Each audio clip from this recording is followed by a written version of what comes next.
비 오는 날 무심코 땅을 밟았는데 진흙탕이었던 경험이 있으신가요? 신발도 옷도 더러워지는데 왜 하필 진흙탕을 밟았을까? 내가 좀 더 잘 보고 갈 걸 그랬다라는 후회를 하게 되죠. 하지만 나도 모르게 진흙탕을 밟는 것처럼 인생에서는 생각지도 못하게 신발과 옷, 그리고 기분까지 더럽히는 일이 종종 일어납니다. 인생이 반려자라고 생각했던 그 남자. 하지만 몇 년이 지난 지금 돌이켜보면 그 남자와의 결혼은 잘못 밟은 진흙탕물이나 다름없었어요. 그 남자는 같은 학교 동아리 선배였습니다. 학교 다닐 때 저를 좋아한다고 고백도 했었어요. 꽤나 열렬히 저 좋다고 쫓아다녔는데 그때 당시엔 제가 남자친구 사귈 생각이 없어서 거절했었죠. 그리고 졸업 후 동아리 선후배 모임이 있어서 나갔다가 그 선배를 다시 만나게 되었습니다. 학교 다닐 땐 몰랐는데 사회인이 돼서 다시 보니까 느낌이 다르더라고요. 그 선배는 자기는 병원 홍보팀에서 일을 하고 있다고 했어요. 학교 다닐 땐 키는 커도 워낙 마르고 그래서 별로 제 스타일은 아니었는데 그때 다시 만난 선배는 덩치도 엄청 커져 있고 남자다워졌더라고요. 왜 이렇게 달라졌냐고 물어보니 네가 그때 낚았잖아. 왜 그럴까 생각해보니까 내가 그때 너무 마르고 희마리도 없어 보이고 내가 봐도 매력 없더라고. 그래서 그 후부터는 운동 엄청 열심히 했지. 에이, 무슨 말을 그렇게 하세요. 그래서 거절한 거 아니에요. 그냥 그때 당시엔 연애할 마음이 없었던 것 뿐이에요. 그랬어? 나 기분 나쁠까봐 돌려 말한 줄 알았지. 사실 그때 나 인기 없을 만했어. 지금은 인기 많으세요? 인기? 지금은 좀 있지. 그럼 여자친구도 있으시겠네요. 없어. 나는 그때나 지금이나 딱 너 같은 스타일이 좋더라고. 그 선배는 몇 년 만에 만난 저한테 다시 들이댔습니다. 하지만 저도 싫지만은 않았어요. 그래서 편하게 만나면서 밥도 먹고 술도 한 잔씩 하게 됐죠. 그 선배는 사실 저를 못 잊고 살았다고 하더라고요. 그 모임에도 제가 나온다고 해서 일부러 온 거라고 하고요. 그 얘기를 듣곤 마음이 참 오랫동안 변치 않는 사람이구나 싶어서 결국 사귀게 되었습니다. 사귀는 동안은 참 행복하게 잘 지냈어요. 이렇게 다시 만난 걸 보니 우리는 결국 이어질 운명인가 보다 싶기도 했고요. 그렇게 저희는 잘 만나오다가 결혼까지 하게 되었습니다. 그런데 결혼하고 1년 정도 지났을 때 남편이 그러더라고요. 지금 회사 그만두고 따로 자기 사업을 하고 싶다고요. 남편이 원래 다니던 병원이 작은 병원도 아니었고 또 직급도 팀장이었는데 갑자기 왜 그만두려고 하나 싶었죠.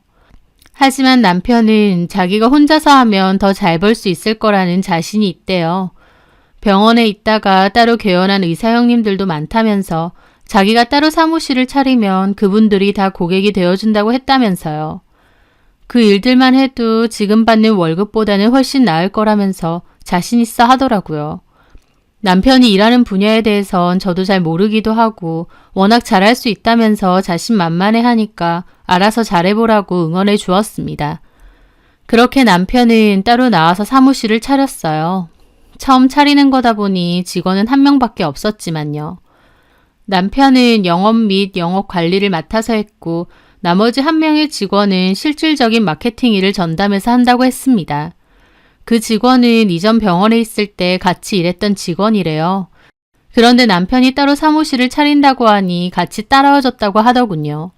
그 말을 듣는데 참 고맙더라고요. 원래 다니던 직장이 훨씬 크고 안정적일 텐데 이렇게 따라와줬다고 하니까요. 어떤 직원이냐고 물어보니까 이름은 박선미고 싹싹하고 성실한 친구랍니다. 그 친구가 입사했을 때 남편이 일 많이 도와주고 그랬는데 그걸 엄청 고마워했다가 남편이 독립한다니까 자기도 흔쾌히 가겠다고 했다더라고요. 포토샵도 잘 다루고 일도 꼼꼼하게 잘하는 친구라서 직원으로 두면 든든하고 좋다고 하면서요. 그래서 저도 남편에게 그랬죠. 그런 좋은 직원이 따라 나온 거 보니 당신 사업이 잘 되려는 징조인가 보다 라고요. 그렇게 남편은 밤낮을 가리지 않고 열심히 일을 했고 거래처도 조금씩 늘리면서 나름 잘 되고 있다고 했습니다. 저는 그때 몸이 갑자기 안 좋아져서 회사 휴직을 했었거든요. 그래서 한동안은 집에서 쉬기로 했는데요. 남편은 집에서 푹 쉬라고 했지만 제 나름대로는 그전에는 바빠서 잘 못했던 살림도 하고 또 음식도 열심히 배웠죠. 그러면서 한창 밑반찬 만드는 데 꽂혀 있었습니다. 마냥 어려울 줄 알았는데 인터넷에 워낙 방법이 많다 보니 따라해보니까 맛이 제법 있더라고요.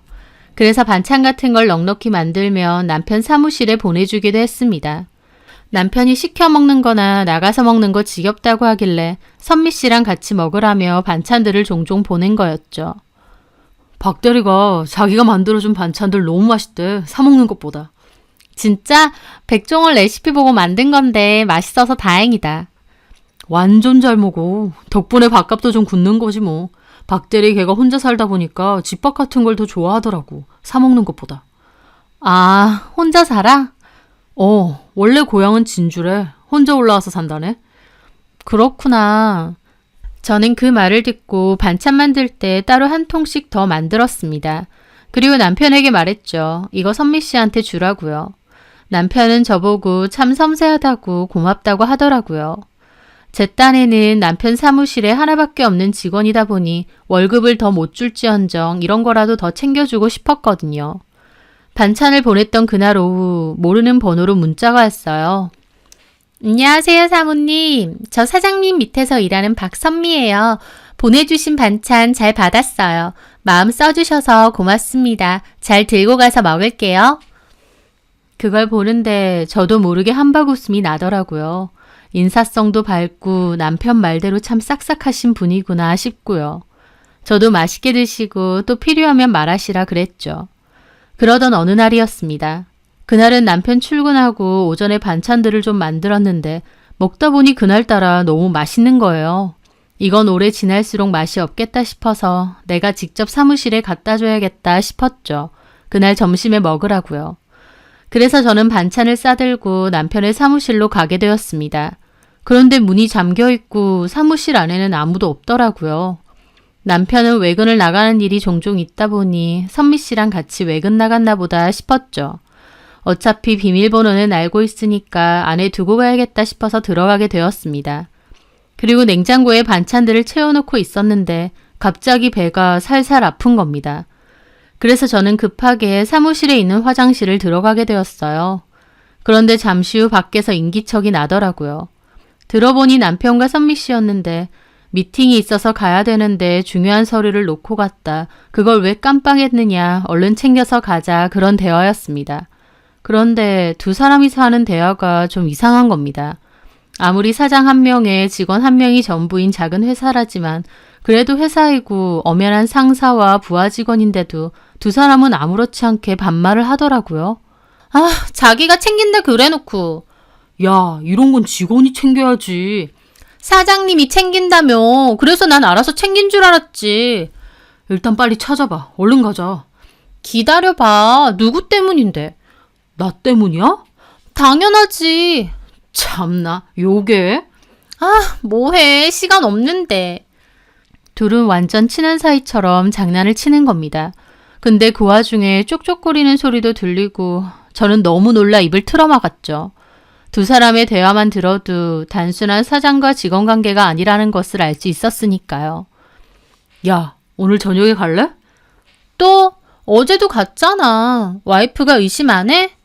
야근한다고 했지. 고생 많다고 오히려 걱정해 주던데? 대박이다 진짜.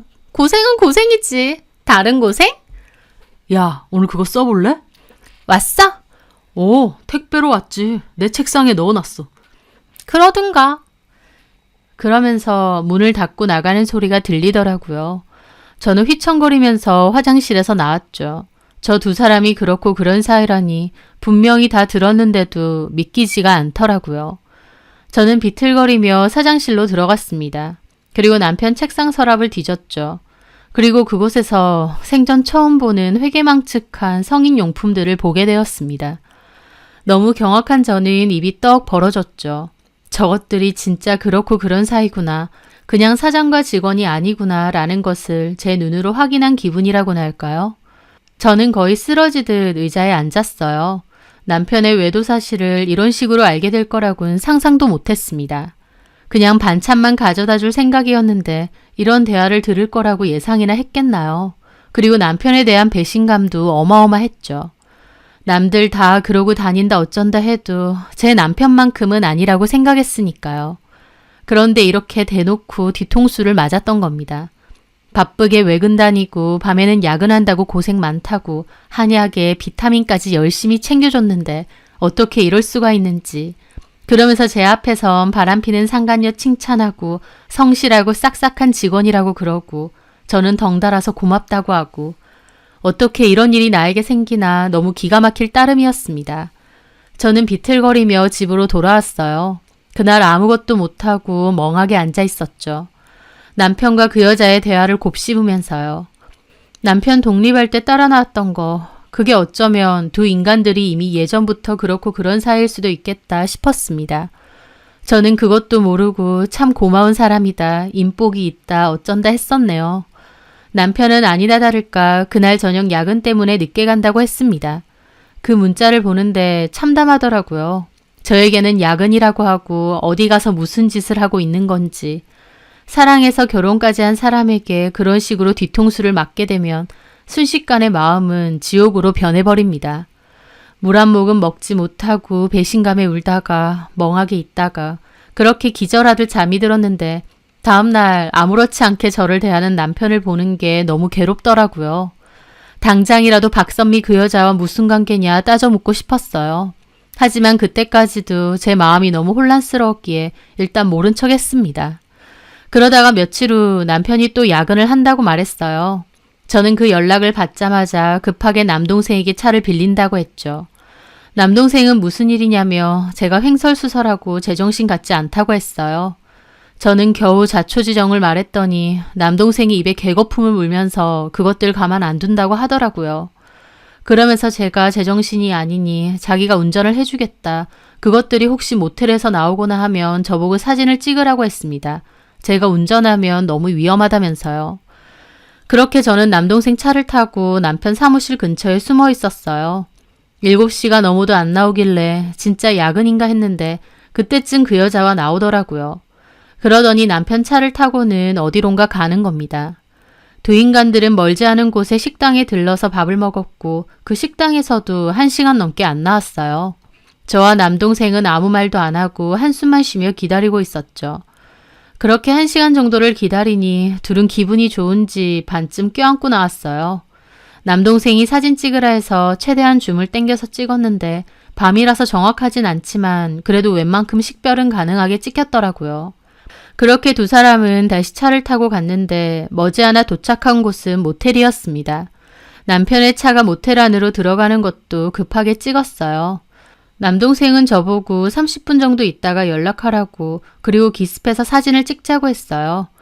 그렇게 모텔 밖에서 30분 정도를 기다리는데 그때의 기분은 정말 말도 못합니다. 너무 기막히고 내가 지금 여기서 뭐하고 있나 싶고 그 와중에 증거를 잘 잡을 수 있을까 심장은 떨려오고 당장이라도 그냥 집으로 돌아가고 싶더라고요. 그 와중에 남동생이 30분 됐다고 전화하라고 그랬고 저는 떨리는 기분으로 전화를 했죠.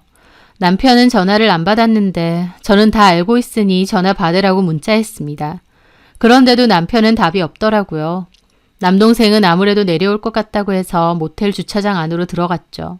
그리고 기다리고 있으니 남동생 직감처럼 남편이 헐레벌떡 내려오는 겁니다. 그 여자는 없고요. 남동생은 급하게 내려서 동영상으로 남편을 다 찍었습니다. 매형은 이게 무슨 짓이냐고 따지고 남편 어쩔 줄 몰라 하며 얼굴을 가리고 제가 따라 내려서 남편을 보고 있으니까 남편이 일단 집에 가서 얘기하자고 여기서 이러지 말자고 막 그러는 겁니다. 저는 남동생한테 도와줘서 고맙다고 나중에 따로 연락하겠다 하고 남편 차 타고 집으로 왔습니다. 집으로 가는 내내 남편은 안절부절 어쩔 줄 몰라 하더라고요. 저는 아무 말 하지 않고 참담한 기분으로 창밖만 보고 가고요. 집에 가자마자 남편은 잘못했다고 무릎 꿇고 빌었습니다. 저는 그 여자는 어디 갔느냐 하니까 제 문자 보고 자기 혼자 내려왔다고 하더라고요.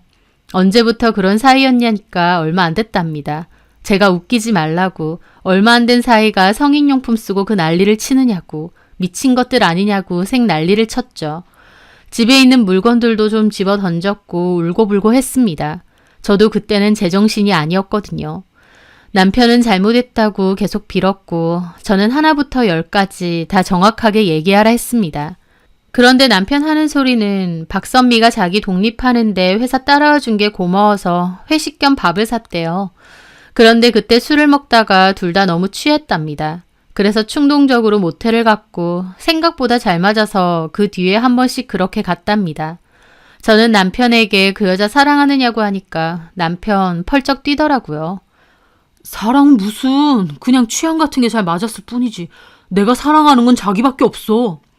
얼마나 괴소린 줄 알지? 진짜야. 진짜 걔랑 나랑은 코드 같은 게 맞았을 뿐이고 걔도 결혼한 남자 있는데 뭐. 뭐? 정말이야. 내가 잘못했어. 우리 그런 진지한 사이 아니야. 나 걔 바로 자를게. 다시는 안 만날게. 제발 이혼만 하지 말자. 남편은 저를 사랑한다며 이혼만은 하지 말자고 빌었습니다. 저는 아무 말도 하고 싶지 않아서 당분간 생각할 시간이 필요하니 말 걸지 말라고 했고요. 그 후 저는 정말 지옥 같은 시간을 보냈죠. 잠도 잘 수가 없었습니다. 하지만 그 와중에도 남편은 박선미 잘났다며 자기가 잘못했다고 계속 빌었습니다. 남편 얼굴만 보면 그 일이 떠올라 미치겠으면서도 또 남편이 계속 잘못했다고 빌고 그 여자랑도 다 끝난다고 하고 이걸 그냥 한 번은 덮어줘야 되는 건가 혼란스럽더라고요. 저는 더 이상 그 일에 대해서 말은 꺼내지 않았어요. 남편은 제가 그 일을 얘기 안 하니까 용서했다고 생각했는지 저한테 앞으로 잘하겠다고 했고 또 실제로도 잘하려 노력했습니다. 하지만 남편이 그렇게 해도 한번 믿음이 사라지니 계속 의심만 들고 집착만 생기더라고요. 그러다가 남편 폰도 뒤져보게 되었어요. 남편은 잘 때도 폰을 주머니에 넣고 잘 정도로 폰을 늘 끼고 살거든요. 근데 그날은 웬일로 그냥 올려놨길래 밤에 잠도 못 자고 뒤져봤습니다. 그런데 박선미 그 여자와 남편이 나눈 대화를 본 저는 다시 실소가 터져나왔죠. 남편은 급하게 그 여자를 회사에서 자르고 정리한다고 했지만요. 정확히는 남편과의 관계를 잘라낸 건 남편이 아닌 그 여자였습니다. 두 사람의 대화는 이랬어요. 그냥 바로 퇴사 처리해줘요. 왜? 걸렸다며. 사무실 와서 난리라도 치면 어떡해. 그렇게 안 해. 어차피 그만둘 건데 그냥 좀 땡겼다 생각하고 처리해줘요. 내가 아는 동생 소개시켜줄 테니까. 걔 출근시키면 되잖아. 걔 일 잘해. 그래도 원래 결혼하고서도 좀 더 다닌다 했잖아. 싫어. 괜히 걸리면 내 결혼까지 파토나. 어차피 결혼 준비 때문에 시간도 없기도 하고. 그리고 내 결혼까지 파토시키기만 해봐. 나 가만 안 있어. 알았어. 그럼 언제까지 다닐 건데? 웬만하면 빨리. 인수인계까진 해줘. 근데 이혼해? 아니, 안 할 듯. 그냥 덮어줄 듯. 다행이네. 괜히 이혼한다 그러면 나도 미안할 뻔. 그걸 보는데 너무 어이가 없으니까 웃음만 나더라고요. 오히려 이 여자가 결혼 때문에 먼저 그만두겠다고 한 거고 남편은 도리어 잡는 거였으니까요. 게다가 남의 가정은 파탄 지경인데 본인 결혼은 소중해서 알리면 가만 안 있겠다니. 진짜 뭐 이런 쓰레기만도 못한 것들이 다 있나 싶더군요. 당장이라도 자는 남편 뺨이라도 날리고 싶은 거 꾹 참았죠. 그리고 그 여자 번호를 토대로 정보를 찾아보니 그 여자는 개인 SNS를 운영하고 있었습니다. 하는 일 자체가 온라인 마케팅 쪽이다 보니 개인 SNS도 활발하게 운영하고 있더라고요. 그렇게 지켜보니까 웨딩 촬영했다며 사진도 올리고 남편 되는 사람 사진도 올리더라고요. 내 사랑스러운 예랑이라고 해놓으면서요. 직장 사장인 유부남하고는 더럽게 어울려 놀아놓고 아무렇지 않은 척 결혼을 준비하며 행복해하는 모습이 가증스러웠죠. 저는 어디 두고 보자 생각했습니다. 그리고 저는 남편과 갈라서지 않았어요. 남편은 초반에는 잘못했다고 빌고 잘하려고 했지만 제가 끝까지 냉랭하게 구니까 나중에는 도리어 뭐 어쩌자는 거냐고 난리도 쳤습니다. 지가 바람 펴놓고 얼마나 뻔뻔하던지 저도 그러든가 말든가 그냥 무시했어요. 그러고 나선 남편과의 냉전 상태로 계속 지냈죠. 남편은 이럴 거면 이혼하자고 했지만 저는 이혼은 내가 하고 싶을 때 할 거다. 너는 그런 말할 자격 없다고 못 박아두었습니다. 남보다도 못하게 지냈는데 그렇게 지내는 게 저라고 좋겠나요? 하루하루 죽을 맛이죠. 하지만 꾸역꾸역 참았습니다. 그리고 매일매일 그 여자 SNS를 염탐했어요. 그 여자는 모두의 축복을 받으며 결혼식도 올렸고 신혼여행도 갔어요. 신혼여행지에서도 너무나도 행복하다며 지 남편과 찍은 사진들을 수도 없이 올리더라고요. 사진 속 그 얼굴이 진짜 행복해 보였습니다. 그래서 저도 그걸 보고 웃었죠. 그래, 더 많이 실컷 행복해라. 더 행복해야 그 행복이 깨졌을 때 내 기분을 조금이라도 알겠지라고 말이죠. 그리고 그 여자가 신혼여행에서 다녀오고 한 달 정도 지났을 무렵 저는 그 전에 상담했었던 변호사 사무실을 찾아갔습니다. 그리고 이제 상간소장을 보내겠다고 했죠. 전화번호로 송달 지역을 알아낼 수 있다고 해서 그 여자 주소지는 이미 확보해 뒀었거든요. 그렇게 저는 두 사람에게 소장을 보냈습니다. 하나는 그 여자, 또 다른 하나는 남편에게요. 8일 정도가 지났고 남편이 먼저 사무실로 송달을 받고 난리가 났습니다. 결국 이혼하자고 할 거면서 왜 그동안 사람 피를 말렸냐면서요. 그 말에 저는 코웃음이 나더라고요. 네가 직원이랑 바람 펴서 내 삶을 송두리째 지옥 만들어 놓고 겨우 네 마음 좀 불편한 게 무슨 대수라고 이러는 거냐 따졌습니다. 증거는 충분하고 우리는 이미 끝났다고 했죠. 남편은 왜 그럼 바로 이혼을 결정하지 않았냐길래 그 여자 결혼할 때까지 기다렸다고 했습니다. 제 말에 남편은 도리어 저보고 무섭다느니 어쩌느니 하는데 무섭다뇨. 진짜 이 인간은 도저히 같이 살 인간이 아니다 싶더라고요. 상처받은 와이프가 조금이나마 되돌려주고 싶어서 꾸역꾸역 버텼다고는 생각 못하고 저보고 도리어 무섭답니다. 나는 네가 더 무섭다고 아무렇지 않게 거짓말하고 속이려 드는 네 뻔뻔한 낯짝이 더 무섭다고 일갈했죠. 그리고 이혼하자고 위자료도 제대로 준비해두라 했습니다. 시부모님께도 우리 부모님께도 이 사실 그대로 알릴 거라고 했고요. 그리고 저는 친정으로 나와 있었는데 그 후에 이번엔 그 여자가 송달을 받고 전화가 왔습니다. 생각보다 차분하게 전화를 했더라고요. 화나신 건 알겠는데요. 그래도 이건 아니잖아요. 이미 끝난 지 몇 개월이나 지난 일이고. 결혼해서 행복해요? 네? 결혼했다면서요. 신혼일 텐데 행복하죠? 남편 직장도 좋고 인물도 좋고 결혼 참 잘했던데요. 지금 뭐 하시는 거예요? 뭐 하긴요. 이럴 줄 몰랐어요? 내가 바로 뭔가를 안 했다고 그 후에도 아무 일 없을 줄 알았어요? 제 말에 그 여자는 목소리가 점점 커지더라고요. 이혼 안 한다면서요. 부부 사이 일은 두 사람이서 해결하면 되지. 왜 저한테까지 이러세요? 남편이나 똑바로 잡으세요. 그건 내가 알아서 할 거고요. 근데 난 그래도 최소한 미안하다고 한마디는 할 줄 알았는데. 미안해요. 미안한데.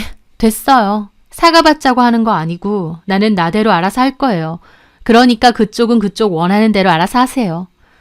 저는 그렇게 전화를 끊었습니다. 그리고 그 여자가 거는 전화는 일체 받지 않았죠. 그 여자는 똥줄이 타서 문자로도 계속 잘못했고 합의를 하자고 자기가 진짜 죽을 죄를 지었다고 보내더라고요. 그런데 그 와중에도 웃긴 게 똥줄 탄다 하면서도 SNS 업로드는 종종 하는 겁니다. 여전히 행복한 척 하면서요. 그걸 보고 얘 남편은 아직 모르는구나. 소장은 잘 빼돌렸구나 싶었어요. 그래서 남편에게도 알려주기로 했죠. 다행히 남편이 종종 댓글을 달아서 남편 아이디도 알고 있었거든요. 저는 그 아이디로 메시지 하나를 보냈습니다. 박선미 씨 남편이시죠? 저는 박선미 씨가 결혼 직전에 다녔던 회사 사장의 아내예요. 간략하게 말하자면 박선미 씨는 제 남편하고 상사 직원 이전에 잠자리 상대였습니다. 저는 그 증거를 다 갖고 있고 현재 이혼 소송 중입니다. 물론 박선미 씨에게도 상간소송을 진행했고요.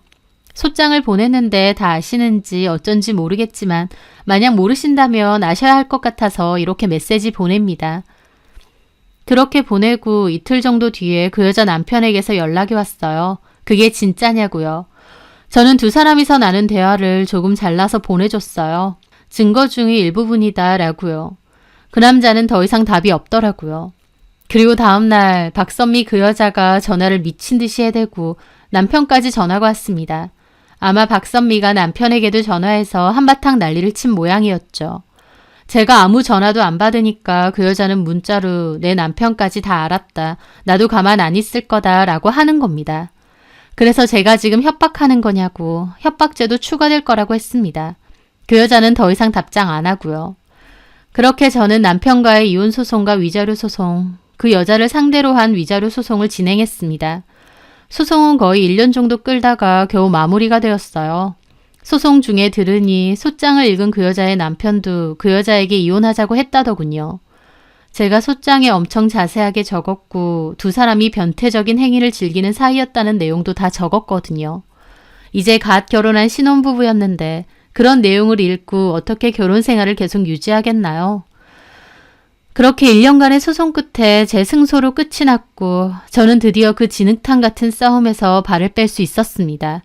나중에 아는 친구에게 건너들으니 남편을 운영하던 그 사업도 지지부진해서 결국 접고 지금은 뭐 하는지 잘 모르겠다고 하더라고요. 그 여자는 그때 이혼 소송 당한 것까진 들었는데 그 이후의 소식은 모르겠고요. 어쨌든 다른 사람의 가정도 파탄냈으면 본인 가정도 그렇게 되리라는 건 최소한 알았겠죠. 사랑해서 한 결혼인데 배신을 난 순간부터는 지옥 그 자체더군요. 하지만 이렇게라도 꾸역꾸역 버텨서 최소한의 벌이라도 준 것 같아 다행이고 이렇게라도 하니 억울한 마음이 조금이나 해소가 되는 것 같습니다. 저도 모르게 질척거리고 지저분한 진흙탕에 발이 빠졌지만 어쩔 수 없는 일이잖아요. 살다 보면 그것보다 더 큰 진흙탕이 생길 수도 있을 테고요.